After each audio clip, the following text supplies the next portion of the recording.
beautiful legacy.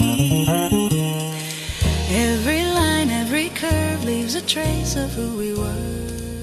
Hello and welcome to Beautiful Legacy. I'm your host, Tiago Pinto. This February, we continue our special season, How Movement Became Everyday, exploring the people who shaped not only transportation itself, but how movement is perceived, admired, and emotionally understood. Because before speed became data, before horsepower became numbers on a spec sheet, someone had to decide how speed should look. And today's figure understood something fundamental. If motion is power, then form is persuasion. This is the story of Battista Pininfarina. Join me for the next 10 minutes.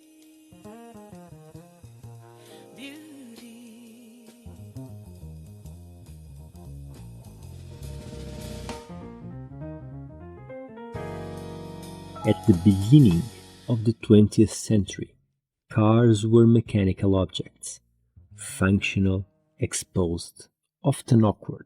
Engineering dominated, design followed.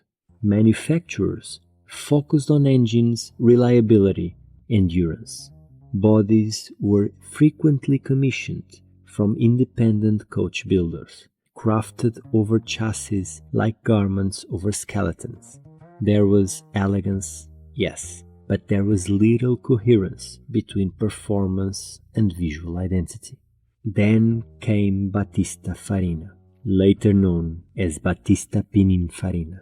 Born in 1893 in Turin, Italy, he began in his brother's coach building company, but even early on, he sensed some tension. Automobiles were becoming faster, more refined, more technically advanced, yet their appearance did not fully express this transformation. Speed was increasing, but speed did not yet have a visual language. In 1930, he founded Carrozzeria Pininfarina.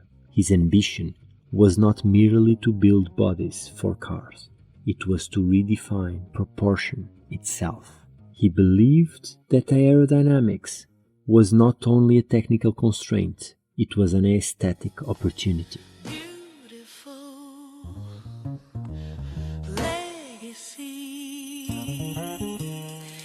Every line, every curve leaves a trace of who we were. The breakthrough came with the 1947 Cisitalia 202. Low, flowing, continuous.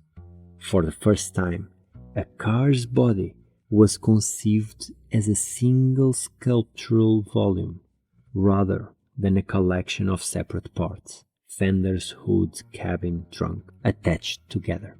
The surfaces flowed, the lines were uninterrupted, the wheels integrated within the mass.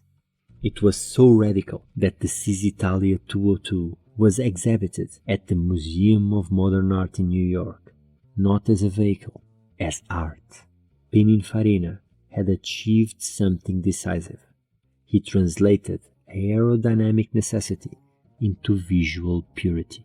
Soon after, his collaboration with Ferrari would define decades of automotive desire. The Ferrari 250 GT, 275 GTB, later icons that did more than perform.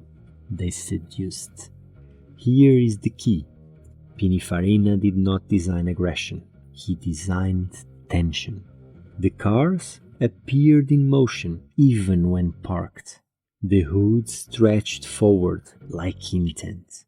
The roofline tapered like acceleration. The rear narrowed as if cutting through the air. Proportion became velocity, and velocity became aspiration.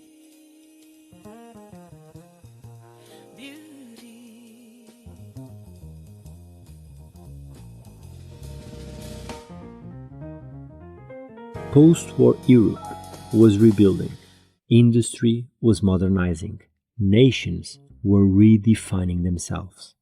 Italy, in particular, began exporting not only products, but identity, fashion, furniture, architecture, and automobiles.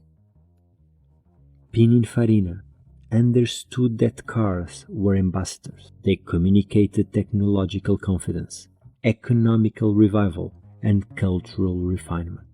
And like purely functional design, his work balanced restraint with drama. Surfaces were clean, ornamentation was minimal. The line did all the talking. He worked closely with engineers, but he did not subordinate design to engineering. Instead, he created a dialogue. Wind tunnels informed silhouette, but intuition informed emotion. That is the distinction. Pininfarina taught manufacturers that aerodynamics could be beautiful and that beauty could increase commercial value. A car that looked fast sold the idea of speed before the engine even started. Design was no longer decorative, it was strategic.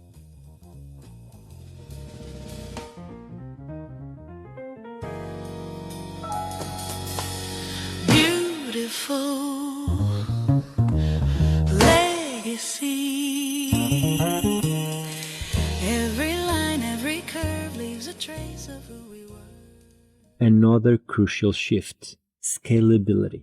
Coach building had been artisanal, limited, exclusive. Pininfarina helped transition automotive design from bespoke craftsmanship to industrial collaboration.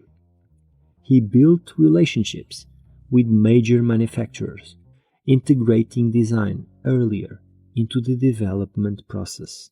His studio became not just a stylistic atelier, but a design consultancy embedded within production logic.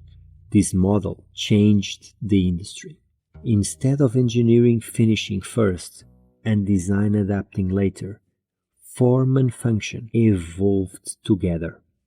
This was not only about aesthetics, it was about systems, about understanding that a brand's visual coherence could span multiple models, decades, and markets. Ferrari, Alfa Romeo, Peugeot. Across brands and countries, Pininfarina's signature was recognizable: elegance, intention. The world began associating speed with a specific silhouette. Low nose, long hood, cabin set back, clean side profile. These were not accidents, they were decisions, and they became archetypes.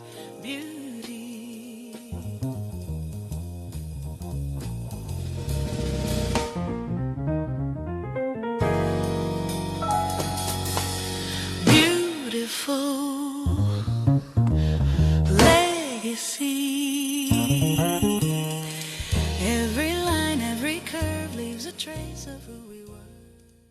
The world we inherited from Battista Pininfarina.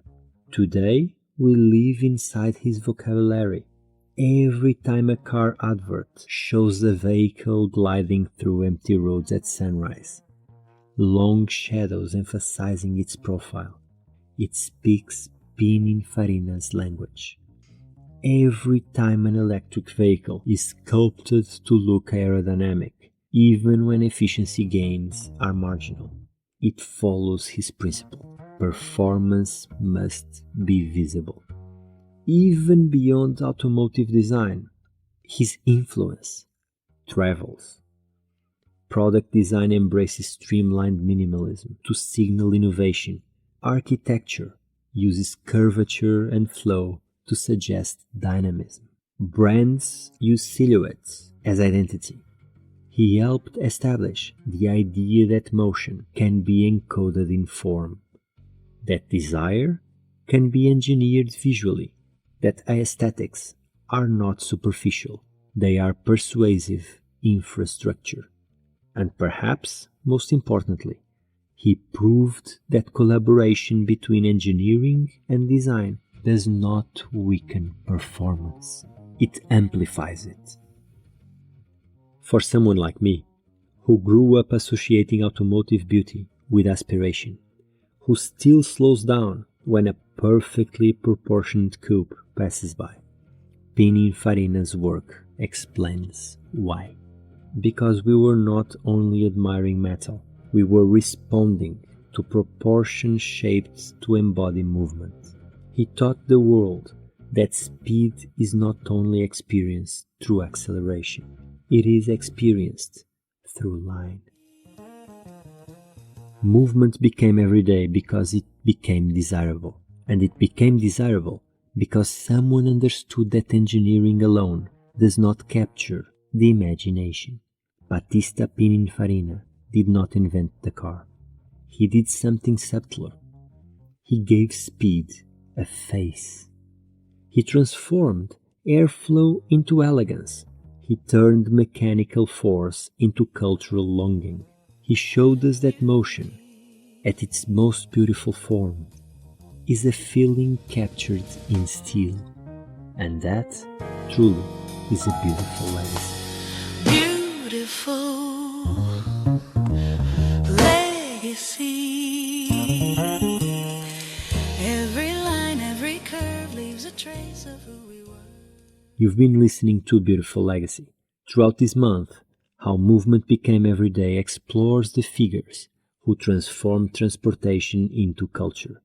From rally champions to industrial visionaries, from concrete infrastructures to sculpted steel. In the coming episodes, we will continue uncovering the individuals who shaped not only how we move, but how movement feels. Follow the show and join me every Tuesday and Thursday.